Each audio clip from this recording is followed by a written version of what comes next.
ان کے دل میں اللہ تعالی باطل کا رعب پیدا کر دیتے ہیں.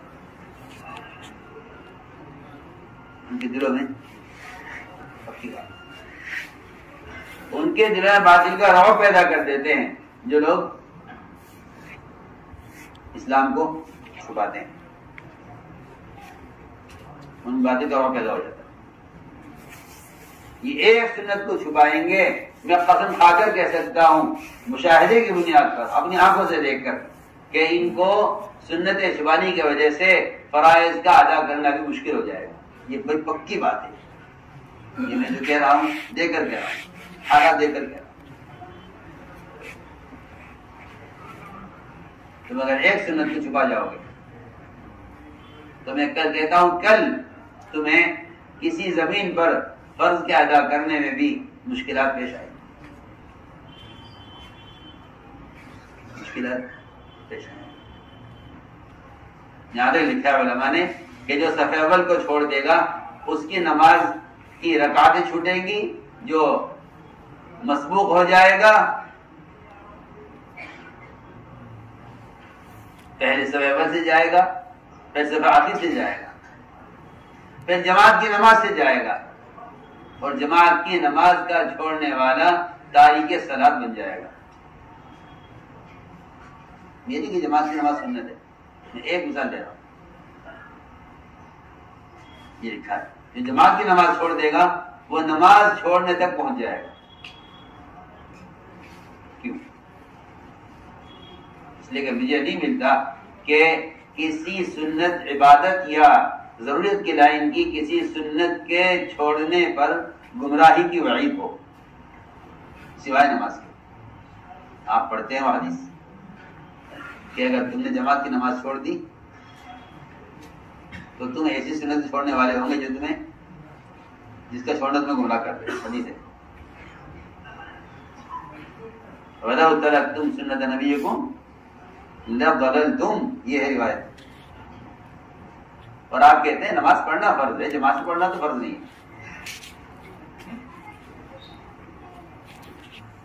آپ کیا کہتے ہیں نماز پڑھنا فرض ہے، جماعت سے پڑھنا تو فرض سنت ہے.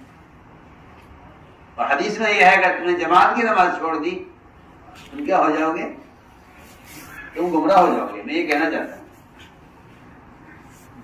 کہ گمراہی کا تعلق اس سے نہیں ہے صرف کہ آپ بت پرستی پر آ جائیں.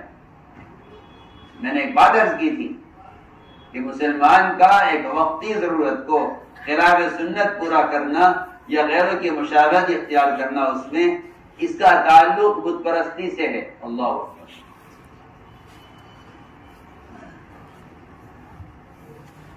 تعلق ایسے تھوڑی ہے کہ عقیدہ الگ شعبہ ہے اور ضروریات سنت الگ شعبہ ہے. ایسا نہیں. میں مثال عرض کرتا ہوں. صحابہ نے دیکھا کفار جب جنگ سے فارغ ہوتے ہیں تو یہ اپنے ہتھیار ایک درخت پر لٹکا دیا کرتے تھے. درخت کا نام تھا ذات و انواع. اس درخت پر کفار اپنے ہتھیار لٹکا دیا کرتے تھے. صحابہ کو اچھا لگا. یہ صحابہ کو یہ اچھا لگا کیا بھی ایسا کرنا. آپ دیکھیے آپ شمار نہیں کر سکتے اس زمانے میں کتنی ضروریات کتنے کام ایسے ہیں جن کو مسلمان غیروں سے لے رہا ہے، اس پر عمل کر رہا ہے.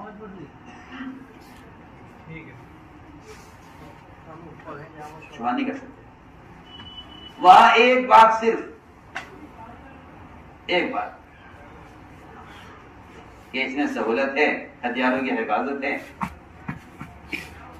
اگر آپ اجازت دیں ہمیں تو کیا ہم ایسا کر لیا کریں؟ اس نے عمل نہیں کیا بلکہ سوال کیا، پوچھا.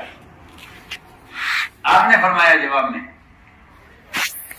کہ تمہارا مجھ سے اس بات کا مطالبہ کرنا، میری بات لفظ غور سے سنو، تمہارا مجھ سے اس بات کا مطالبہ کرنا کہ ہم بھی کفار کی طرح ہتھیار دست میں لٹکا دیا کریں، یہ مطالبہ تمہارا بالکل ایسا ہے جیسا بنی اسرائیل نے موسیٰ علیہ السلام سے مطالبہ کیا تھا کہ ہمارے لیے ایک بت ہونا چاہیے بت پرستی کے لیے تاکہ ہم اس کی پوجا کریں. آپ سوچیں وہ سوال کر رہے درخت ہتھیار پر لٹکانے کے بارے میں، آپ جواب دے رہے کہ تمہارا یہ مطالبہ بالکل ایسا مطالبہ ہے جیسا مطالبہ کیا تھا بنی اسرائیل نے موسیٰ علیہ السلام سے بحر قلزم سے پار ہو کر نکلے تو دیکھا کہ کچھ لوگ ایک بت کی عبادت کر رہے تھے. تو موسیٰ علیہ السلام سے کہا اجعل لنا الہا کما لہم آلہہ، ہمارے لیے بھی ایسا بت ہونا چاہیے عبادت کرنے کے لیے جیسا یہ کفار بت کی عبادت کر رہے ہیں. حالانکہ نعوذ باللہ ثم نعوذ باللہ صحابہ کا ایسا کوئی مطالبہ نہیں تھا. انہوں نے تو یہ کہا تھا کہ کیا ہم بھی اس طرح کر لیں گے، اس طرح یہ کرتے ہیں.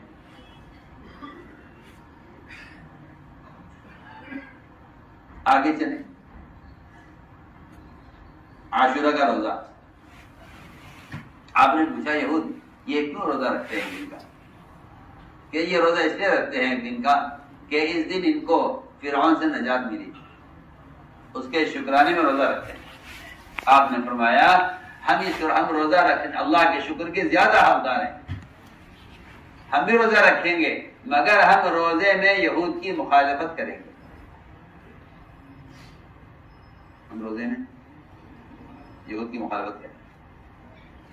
آپ اس سے ذرا اندازہ کر لیجئے کہ اگر روزہ جیسی عبادت میں یہود کی مخالفت ضروری ہے تو پھر جو طریقے یہودیوں کے اپنے طریقے ہیں، دنیاوی طریقے ہیں یا عادات و ضروریات ہیں، ان میں مخالفت کا کیا درجہ ہوگا جب یہود کے روزے میں بھی مخالفت کا حکم ہے.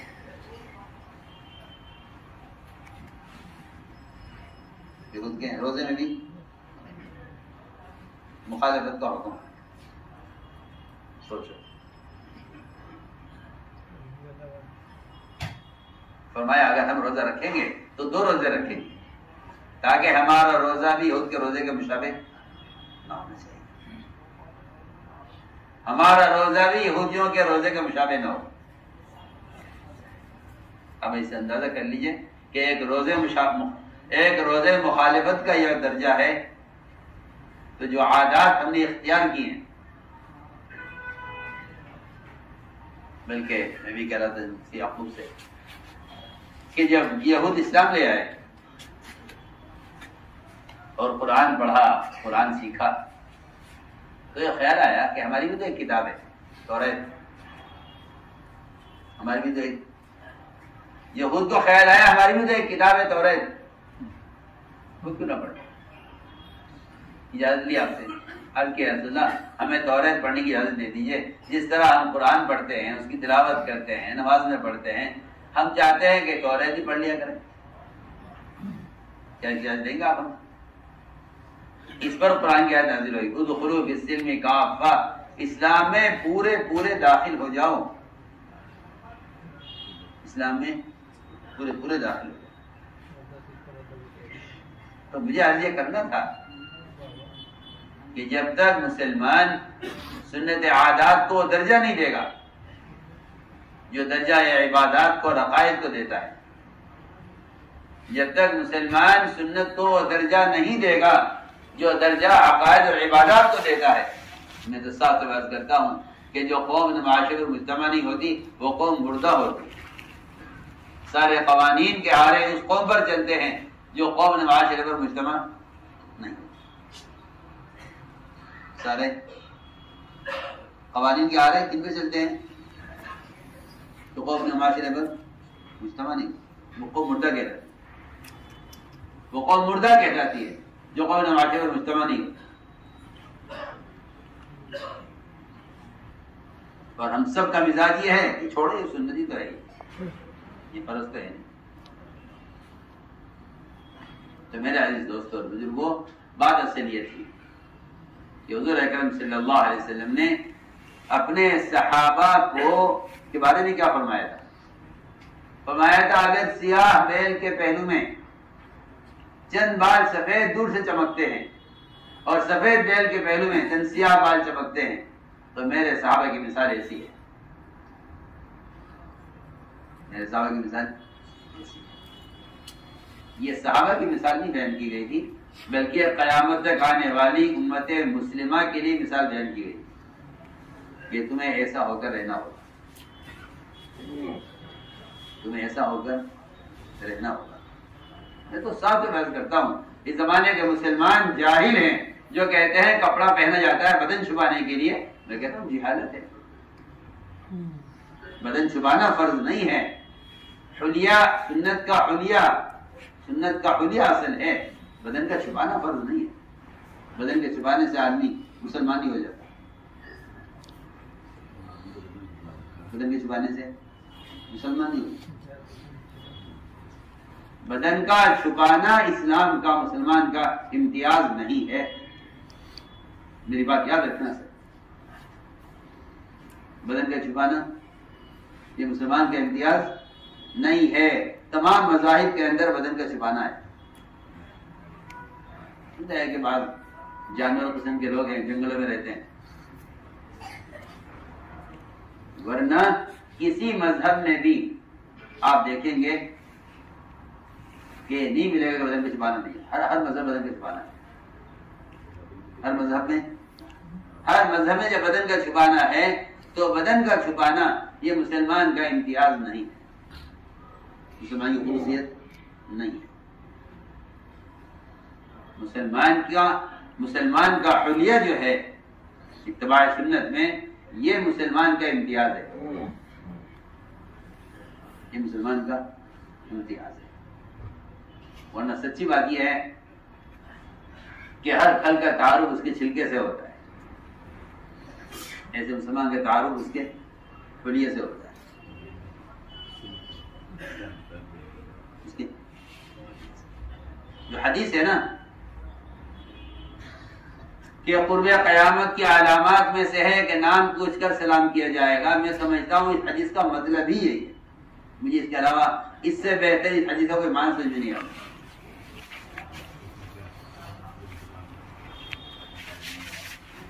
یہ کہنا کہ رشتہ داروں کو سلام کرے گا، دوستوں کو سلام کرے گا، میں سمجھتا ہوں کہ اس سے زیادہ بلیغ معنی یہ بنتے ہیں اور اس سے زیادہ اہم معنی یہ بنتے ہیں کہ مسلمان سنتوں کو چھوڑ کر اپنا حلیہ ایسا بنا لے گا کہ یہ سلام کا مستحق نہیں رہے گا۔ پہلے معلوم کرنا پڑے گا آپ کون ہیں، پھر سلام کرنا پڑے گا۔ اس حدیث کا مطلب میں یہ سمجھتا ہوں،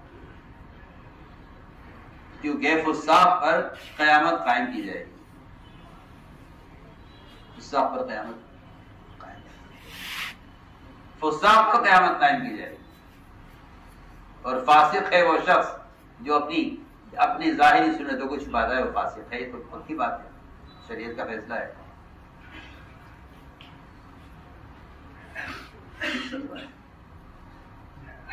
فاسق ہے جو کیا کرتا ہے، سنتوں کو چھپاتا ہے،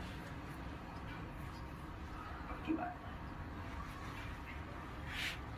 فاسق کو فاسق کہتے ہی اس لیے ہیں، فاسق کو فاسق کہتے ہی اس لیے ہیں کہ وہ مسلمانوں کے درمیان چھپ کر رہنا چاہتا ہے،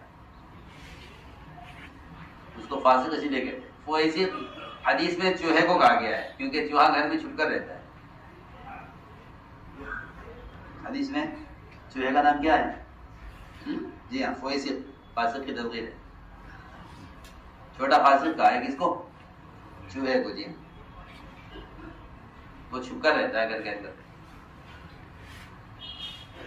تو میں نے عرض کی ہے ایک بات ضروری، یہ مسلمان کا امتیاز اتباع سنت سے ہے، کیونکہ ہر پھل کا تعارف اس کے چھلکے سے ہے، ہر پھل کا تعارف جب چھلکا پھٹ جاتا ہے، چھلکے کے پھٹتے ہی یہاں سے پھل کا گودا سڑنا شروع ہوتا ہے۔ آپ جانتے ہیں، پتہ نہیں کتنے آپ کے اندر پھلوں کے کاروبار کرنے والے ہوں گے، پیٹیوں کے اندر ایسا پھل مضبوط پیٹی میں بھیجا جاتا ہے کہ چوٹ لگنے سے جو خراب ہو جائے اس کو مضبوط پیٹی میں رکھا جاتا ہے تاکہ اس کو چوٹ نہ لگے ورنہ خراب ہو جائے گا۔ چھلکا پھٹ جائے گا تو پھر گودا سڑے گا۔ اور میں یہی کہنا چاہتا ہوں کہ آپ یہ مت سمجھیے کہ آپ کے عقائد کی حفاظت عقائد سے ہے، آپ کے عقائد کی حفاظت اس سنت کے حلیے سے ہے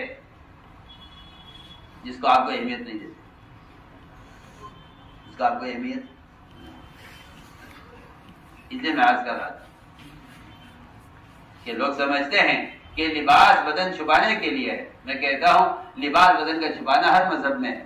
ہر مذہب میں لباس بدن کو چھپانے کے لیے ہے. اسلام میں لباس سنت کی احیا کے لیے اور سنت کے احیا کا تعارف کرانے کے لیے.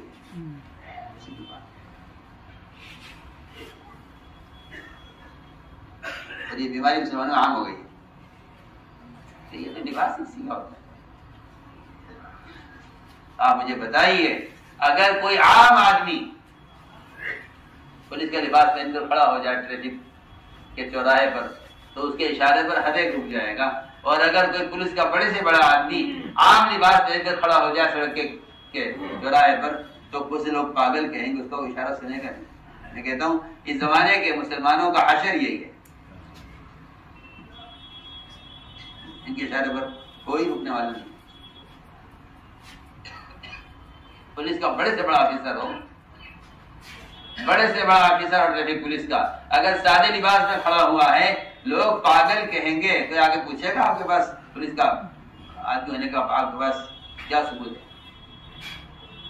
اور میں کہتا ہوں کوئی آپ کے جیسا عام آدمی جا کر کھڑا ہو جائے مگر وردی پولیس کی پہن لے, کوئی پوچھے گا آپ کے پاس کیا ثبوت ہے, کیا پولیس کے آدمی ہے؟ پوچھے گا اتنی ہمت ہے؟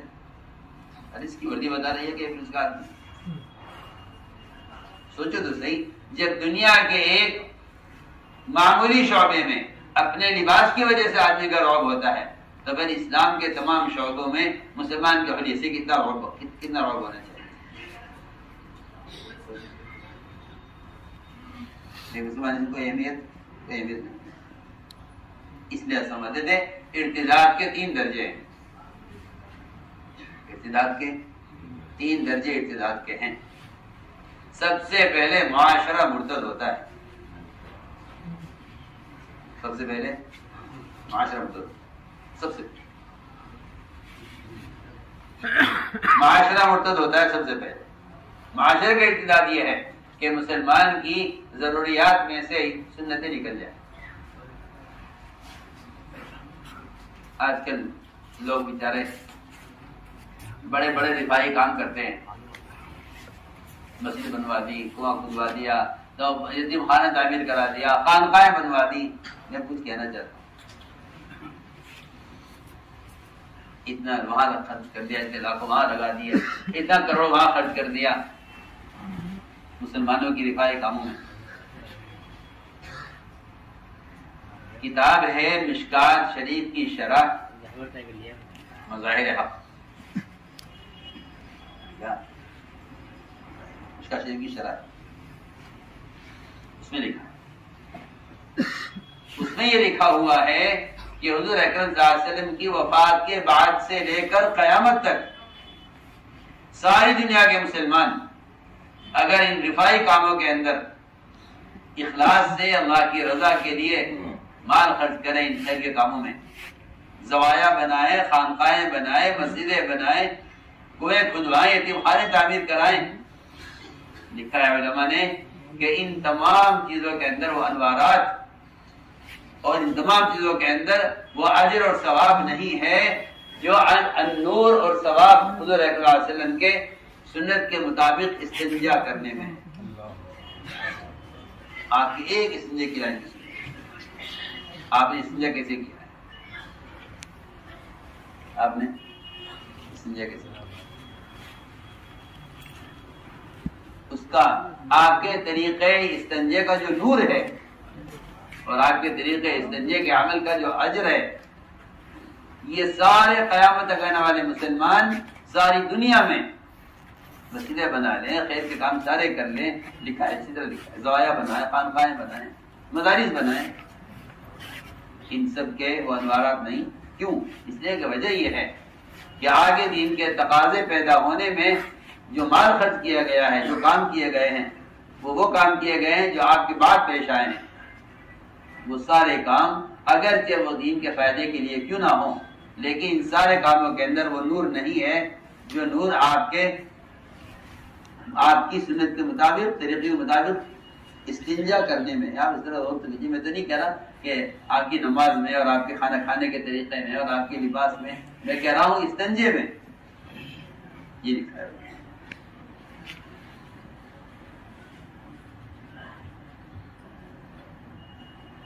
اس لیے میں عرض کرنا چاہتا ہوں کہ باطل کبھی کوشش نہیں کرے گا کہ آپ نماز نہ پڑھیں، آپ روزہ نہ رکھیں، آپ زکوٰۃ نہ دیں، آپ حج نہ کریں، سارے کام کریں۔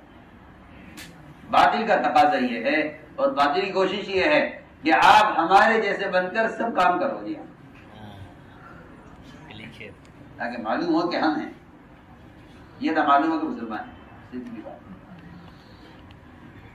تو میں نے عرض کیا پہلے معاشرہ مرتد ہوتا ہے، اور معاشرے کا ابتدا یہ ہے کہ مسلمان سنن عادات کو ہلکا سمجھ کر چھوڑ دے، یہ معاشرے کا ابتدا ہے، یہ معاشرے کا ابتدا ہے۔ اس لیے فرمایا ایک سنت کے احیاء پر 100 شہیدوں کا اجر ہے، وہ احیاء پر ہے۔